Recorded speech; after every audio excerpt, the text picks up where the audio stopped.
How to perfectly cook rice like a Korean mama. The rule of thumb is about a half cup dried rice per bowl or person. I'm using basmati today just based on personal preference, but in Korea the typical rice is short grain rice.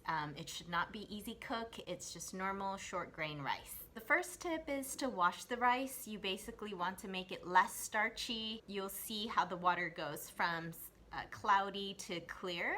And the second tip is the amount of water. So you want to put about a knuckle, one knuckle depth of water above the rice.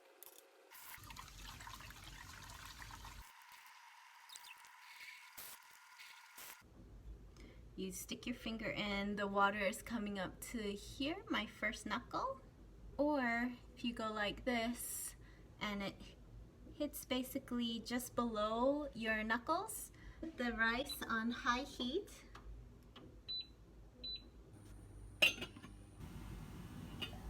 Once it started boiling like that, we turn down the heat to low at a 2. But it looks fluffy, it's a little bit chewy, and it's cooked through before serving. My mom always says, flip the rice. And then your perfect rice is done.